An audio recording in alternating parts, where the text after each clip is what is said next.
할렐루야. 153 저녁교대 오신 여러분들을 주님의 이름으로 환영하고 축복합니다. 장마가 계속 되다가다가 갑자기 폭염 때문에 하루하루가 참 많이 힘든 가운데 있습니다. 여러분들 건강 유념하시고 하루하루 주님의 은혜에 붙들려서 잘 견디고 이겨내는 그러한 우리 관악교회 성도님들이 되시기를 바라겠습니다. 오늘도 우리들이 말씀으로 우리의 영혼을 샤워하고 그래서 시원함 가운데 하루를 잘 마무리했으면 좋겠습니다. 귀한 말씀 보도록 합니다. 오늘 하나님께서 우리들에게 주신 말씀 누가복음 17장 11절부터 19절 말씀까지 보겠습니다. 누가복음 17장 11절에서 19절 말씀입니다. 우리 같이 한 목소리로 다 함께 봉독하도록 하겠습니다. 시작. 예수께서 예루살렘으로 가실 때에 사마리아와 갈릴리 사이로 지나가시다가 한 마을에 들어가시니 나병 환자 10명이 예수를 만나러 멀리 서서 소리를 높여 이르되 예수 선생님이여 우리를 불쌍히 여기소서 하거늘 보시고 이르시되 가서 제사장들에게 너희 몸을 보이라 하시더니 그들이 가다가 깨끗함을 받은지라. 그 중에 한 사람이 자기가 나은 것을 보고 큰 소리로 하나님께 영광을 돌리며 돌아와 예수의 발 아래에 엎드려 감사하니 그는 사마리아 사람이라. 예수께서 대답하여 이르시되 10사람이 다 깨끗함을 받지 아니하였느냐? 그 9은 어디 있느냐? 이 이방인 외에는 하나님께 영광을 돌리러 돌아온 자가 없느냐 하시고 그에게 이르시되 일어나 가라. 내 믿음이 너를 구원하였느니라 하시더라. 아멘. 우리나라 사람들이 예민하게 생각하는 문제 가운데 하나가요 있는데요. 그 중에 하나가 바로 군 문제입니다. 사람들이 왜 이 문제에 대해서 민감하게 반응하는지를 들여다보면 군대가 어느 곳보다 평등하기 때문이라는 겁니다. 유력한 정치인의 아들이건 가난한 필부의 아들이건 누구나 국방의 의무를 다해야 하는 것이고 군복을 입고 있을 때에는 공평한 곳이 군대라고 생각을 가지고 있기 때문입니다. 어느 정치인의 아들이 휴가를 자기 멋대로 사용했다가 큰 이슈가 났던 일들이 있지 않습니까? 온 남자들에게 공분을 사는 그런 일들이 일어났다라는 것은 바로 이런 공평한 국방의 의무라고 하는 누구도 다 남자라면 다 들어가야 되는 평등성 때문에 그렇다라는 것이죠. 그래서 굉장히 예민합니다. 영국의 프리미어 리그를 뛰고 있는 손흥민 선수가 아시안 게임에서 금메달을 따고 난 다음에 군면제를 받았습니다. 그런데 군면제를 받았다고 해서 아예 군 생활을 안 하는 건 아니고요. 4주간의 군사 훈련을 받아야 됩니다. 그 훈련소에 입소를 해서 한 달 동안 군사 훈련을 받았던 적이 있었거든요. 손흥민 선수의 몸값이 여러분 놀라지 마십시오. 연봉이요. 114억입니다. 그 선수를 지지하고 좋아하는 전 세계 축구 팬들이 있습니다. 하지만 그는 법에 따라 4주간의 군사훈련을 받아요. 함께 입소하는 젊은이들과 똑같이 사격훈련도 하고요. 전술훈련도 하고 4주간을 보내야 됩니다. 그 기간 동안에 그 여느 청년들과 다를 바 없는 이 나라의 평범한 청년이라는 거예요. 하나님의 나라는 누구에게나 평등한 나라입니다. 하지만 인간의 나라는 그렇지가 않죠. 부모가 누구냐에 따라서 어떤 직업을 가지고 있느냐에 따라서 공평하지 못한 일들이 일어나게 됩니다. 오늘 본문에서 예수님은 하나님의 법과 질서 아래에 있는 자들은 차별받지 않을 권리가 있음을 말씀하고 있는 겁니다. 예수님 당시에는 나병 환자들이 많았습니다. 그들과 함께 다니셨어요. 예수님이 어느 마을에 들어가실 때에 나병 환자 10명이 멀리 서서 주님을 청합니다. 주님께 청합니다. 자, 12절과 13절 말씀 보십시오. 한 마을에 들어가시니 나병 환자 10명이 예수를 만나 멀리 서서 소리를 높여 이르되 예수 선생님이여 우리를 불쌍히 여기소서 하거늘. 나병 환자 10명이 멀리 서서 예수님께 소리 높여 부탁을 합니다. 예수님, 우리를 불쌍히 여겨주세요. 자, 이들은 왜 예수님께 가까이 오지 못했습니까? 멀리 서서 불쌍히 여겨달라고 부탁하는 것일까요? 이때 당시에는 율법이 그랬다라는 거예요. 나병 환자들은 전염성을 가지고 있었기 때문에 마을에 들어갈 수 없고 혹시 마을에 들어온다고 할지라도 멀리 서서 나는 나병 환자입니다. 나는 나병 환자입니다. 라고 드러내 보여야 했단 말이십니다. 그리고 이들의 행세는 머리를 풀고 윗입술을 가리고 큰 소리로 외쳐야 됩니다. 나는 나병 환자입니다. 나는 나병 환자입니다. 그래서 멀리서도 이 사람이 나병 환자임을 보통 사람들이 알고는 피해가도록 했단 말이에요. 만약 그렇게 하지 않고 사람에게 가까이 올 때에는 돌로 쳐 죽여도 무방한 것이 율법에 기록되어져 있는 것입니다. 그래서 이 사람들은 마을에는 들어왔지만 예수님 일행에는 가까이 오지 못하고 멀리 서서 불쌍히 여겨달라고 지금 간구하고 있는 것이죠.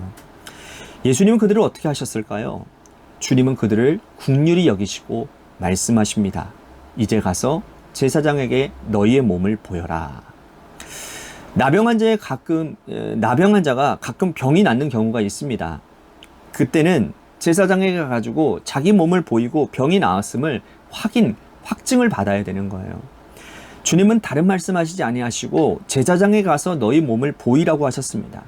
그들은 주님의 말씀대로 가요. 제사장에 가던 길에 그들의 몸이 나음을 알았습니다. 그런데 문제는 그 이유였어요. 주님께 감사하기 위해 찾아온 사람이 한 명밖에 없었기 때문이라는 겁니다. 15절과 16절 말씀 보십시오. 그 중에 한 사람이 자기가 나은 것을 보고 큰 소리로 하나님께 영광을 돌리며 돌아와 예수의 발 아래에 엎드려 감사하니 그는 사마리아 사람이라. 주님께 감사하기에 찾아온 사람은 단 한 사람입니다. 10명이 모두 회복이 되어졌지만 한 사람만 찾아왔어요. 그 사람은 사마리아 사람이었습니다. 자, 사건을 재구성해 보면 이렇게 유추할 수 있을 것 같아요. 10명의 사람이 나병에 걸렸어요. 그들이 유대인일 수도 있고 또 헬라인일 수도 있고 사마리아인일 수도 있습니다. 그들은 모두 나병에 걸렸기 때문에 나병이라는 어떤 그런 천형 앞에서 출신 성분이나 지역이 문제가 되지 않습니다.